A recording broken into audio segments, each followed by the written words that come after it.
everyone, why is it the thing that's going to touch each and every one of our lives and doesn't care about how much money someone has, what their background is, what their status is, what kind of influence or job they have, doesn't care about any of that? Why is it that we avoid this thing the most and know the least about it? Today, I am going to define grief and begin the process of demystifying this taboo topic, so stay tuned.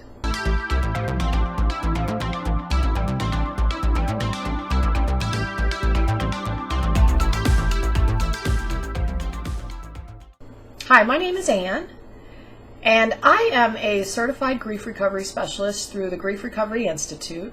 And I actually went there to get help with my own grief, and it was so life-changing that now I get to help others walk through their grief and hold space with them. Super honor and privilege to be able to do so. So I want to start this process of demystifying grief. Let's start by just some basic definitions. So grief is the normal and natural reaction to loss. Sadly, as I was saying in the intro, while this is something that every one of us is going to experience, it is truly the most neglected and misunderstood experience by both those who are grieving and those who are supporting the griever. Now, in addition to grief being the normal, natural reaction to any kind of loss, the Grief Recovery Institute also defines grief as the conflicting feelings due to an end or a change of a familiar pattern of behavior. Now, we're probably most aware or associate grief with death and divorce and perhaps emotional breakups and maybe pet loss. Those are some of the obvious ones. But there's many types of loss that can cause us to grieve. And if you think about the end or a change of a familiar pattern of behavior, that opens things up even further for us. So not only is it normal or natural, but it can be all those conflicting feelings due to an end or a change of a familiar pattern of behavior. Also with grief, it's like an umbrella of emotions. So it's, the sadness, the fear, the anger, the loneliness, all of those things. All of those emotions can show up. It's like a primary emotion of a bunch of different emotions knitted together under this umbrella, if you want to think about it that way.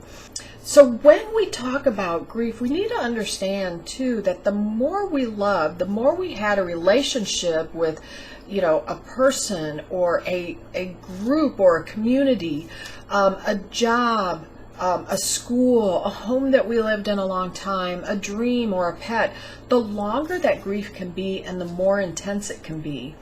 See, grief isn't only about losing a loved one, as we mentioned earlier, but any type of loss. Another thing that I want to talk about, just as some basics of grief, is everyone's experience is so unique because the relationships that we have are unique.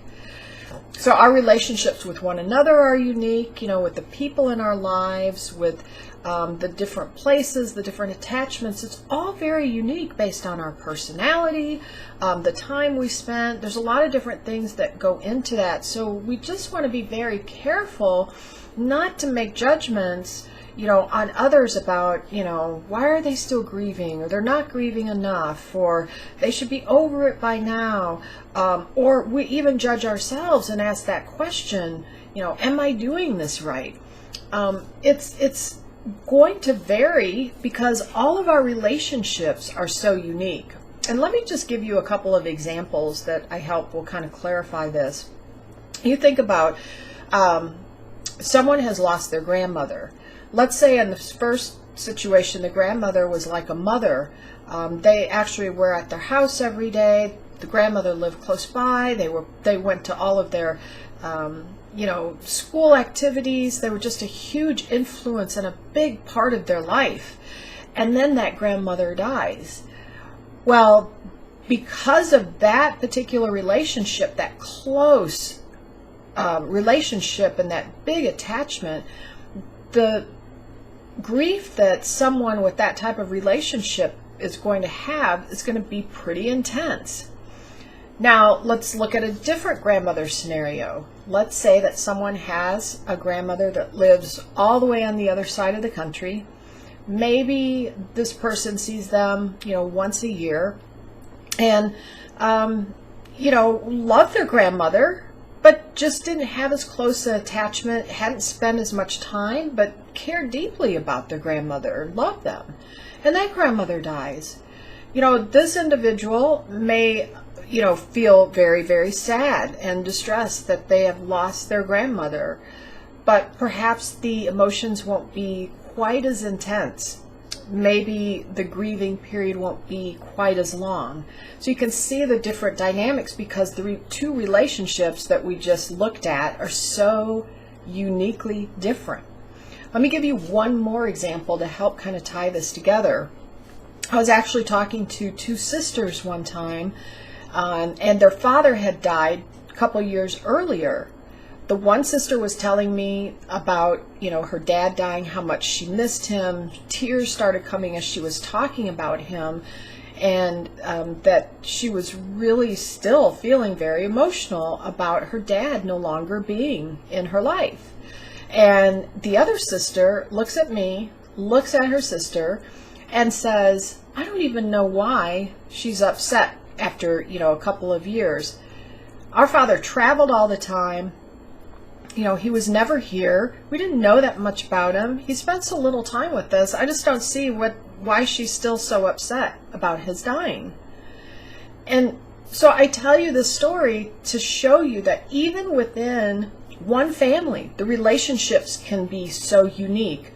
The one sister clearly, even though her father traveled, had a deeper relationship with him in her way. And then the one who was questioning why her sister was still so upset, she had a different relationship. Which relationship is correct? Which is right? Well, they both are.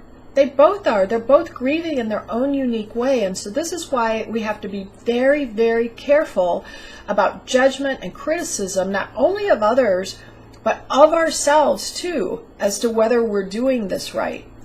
It's all going to be based on our own unique relationship. It's interesting because in our Western world, we tend to be more afraid of intense emotions and want to try and solve things with our intellect and figure it out and fix it.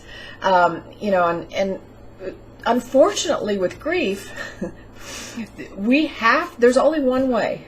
There's only one way. We can try and, figure it out, put all the data down and all that, but we have to process through our emotions, and we have to see really how is this impacting me emotionally, physically, and spiritually.